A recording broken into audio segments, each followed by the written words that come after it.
30 April বুধবার 2025 অক্ষয় তৃতীয়ার দিন এই একটি 1 টাকার কয়েন ঠিক এই নিয়মে এই স্থানে দান করুন। জীবনের সকল দুঃখ, দারিদ্র্য, অর্থকষ্ট দূর হয়ে আসবে অপার সুখ সৌভাগ্য। মা লক্ষ্মীর কৃপা সর্বদা আপনার সংসারে বজায় থাকবে, যার ফলে সংসারে কখনো অন্ন, বস্ত্র, অর্থের অভাব হবে না। উপরন্তু অর্থ আসবে প্রচুর পরিমাণে। অক্ষয় তৃতীয়ার দিন এই জিনিসগুলি দান করলে জীবন মঙ্গলময় হয়ে ওঠে। নমস্কার সম্মানীয় দর্শক শ্রোতা বন্ধু, অক্ষয় তৃতীয়ার দিন শাস্ত্রমতে কয়েকটি বিশেষ জিনিস দান করা শুভ। দান অতি পূর্ণ কাজ, তবে দান সঠিক তিথিতে সঠিক নিয়মে করলে তবেই তার পূর্ণ ফল পাওয়া যায়। আপনারা অক্ষয় তৃতীয়ার দিন বিশেষ কোনো কারণে পুজো অর্চনার বিশেষ কোনো ব্যবস্থা করতে না পারলেও এই দানের ক্রিয়াটি করলে একই রকম ফল লাভ করবেন। আর তাই আপনাদের বলবো, অক্ষয় তৃতীয়ায় এই 1 টাকার মুদ্রা দানের ক্রিয়াটি সকলেই ঠিক এই নিয়মে করুন, চমৎকার ফল পাবেন। অক্ষয় তৃতীয়ার দিন যদি লক্ষ্মী ও গণেশ ঠাকুরের পুজো করা হয়, তাহলে সারা বছর তাদের কৃপা লাভ করা যায়। সংসারে আর্থিক উন্নতি, সুখ, শান্তি অক্ষয় থাকে। অনেক ব্যবসায়ী এই দিন হাল খাতা করে থাকেন। এই দিন নতুন ব্যবসা শুরু করার বিশেষ শুভ দিন। এছাড়া অন্যান্য যে কোনো শুভ কাজ এই দিন করা যেতে পারে। বৈশাখ মাসের তৃতীয়া তিথি শুক্লপক্ষে অক্ষয় তৃতীয়া পালন করা হয়।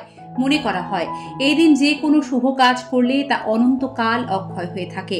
ঠিক সেই রকম যদি কোনো রকম অশুভ ভুল কাজ করা হয়, তাহলে সে কাজের পাপ বহন করতে হয় অনন্তকাল। আর সে কারণেই শাস্ত্রে বলা হয় অক্ষয় তৃতীয়ার দিন খুব বুঝে সতর্কভাবে সাবধানে প্রত্যেকটি কাজ করতে। বন্ধুরা, অক্ষয় তৃতীয়ার দিন যে জিনিসগুলি দান করা অত্যন্ত শুভ, তার মধ্যে প্রথম হলো জল ভর্তি মাটির পাত্র।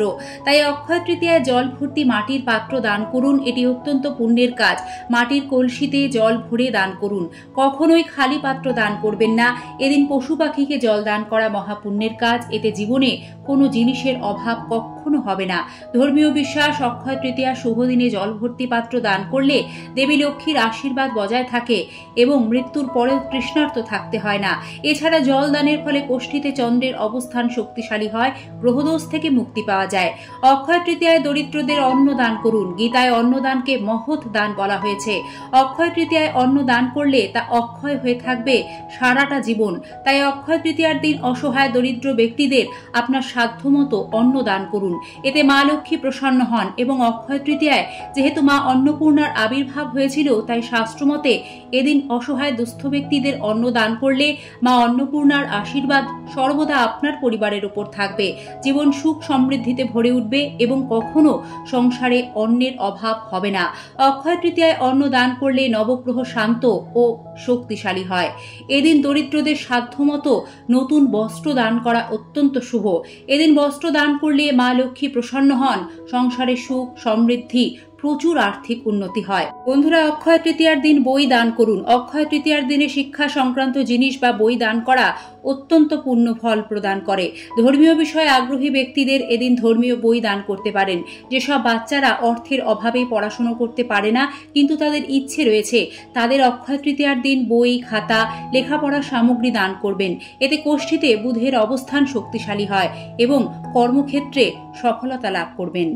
অক্ষয় তৃতীয়ার দিন বিবাহিত মহিলারা কয়েকজন এও স্ত্রীকে অর্থাৎ বিবাহিত মহিলাকে নতুন আলতা, সিঁদুর এবং সাজ সরঞ্জামের কিছু জিনিস সাধ্যমতো কিনে দান করবেন। অবশ্যই নতুন জিনিস দান করতে হবে। এতে দাম্পত্য জীবন সুখকর হয়, স্বামী স্ত্রীর মধ্যে সম্পর্ক মধুর হয়, শুক্রের কৃপা বজায় থাকবে, ঘরে সুখ সমৃদ্ধি আসবে। এদিন সন্ধ্যার পূজায় মা লক্ষ্মীকে অবশ্যই সিঁদুর নিবেদন করা উচিত। পার্থিব অপার সুখ স্বাচ্ছন্দ্য লাভ করতে অক্ষয় তৃতীয়ার দিন সাদা জিনিস দান করা অত্যন্ত শুভ। এতে জন্মছকে শুক্র ও চন্দ্রের অবস্থান ভালো হয়। এমন পরিস্থিতিতে এই দিনে দুধ, দই, চিনি, ক্ষীর, সাদা নতুন পোশাক দান করা উচিত এবং সম্ভব হলে অক্ষয় তৃতীয়ার দিন নিজেও সাদা রঙের পোশাক পরিধান করবেন। এতে বৈভব লক্ষ্মীর কৃপায় আপনার সংসারে প্রচুর আর্থিক উন্নতি হবে। অক্ষয় তৃতীয়ার দিন অভাবী, অসহায়, দুস্থ ব্যক্তিদের গুড়, ছোলার ছাতু, তিল, আটা, ঘি, ডাল এইসব খাদ্যদ্রব্য দান করা অত্যন্ত শুভ।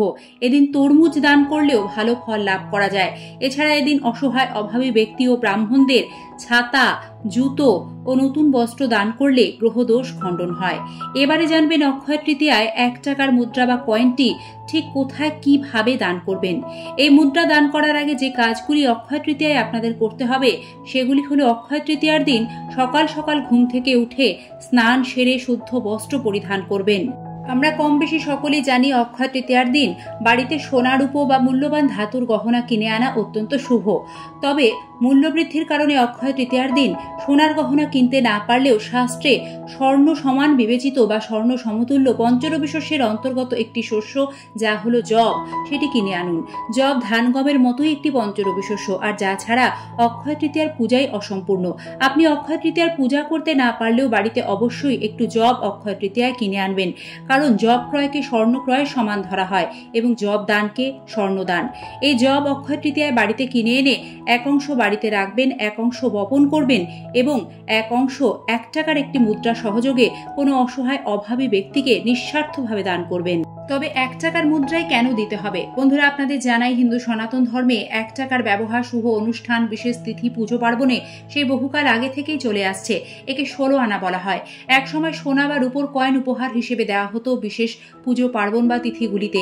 সময় বদলেছে, এখন যেমন তেমনটাই দেওয়া হয়, আর এই এককে কোনো কিছুর আরম্ভ বা সূচনা হিসেবে নেওয়া হয়, ইতিবাচক মনে করা হয়। তাই 1 টাকার মুদ্রায় জবের সাথে অক্ষয় তৃতীয়া দান করুন।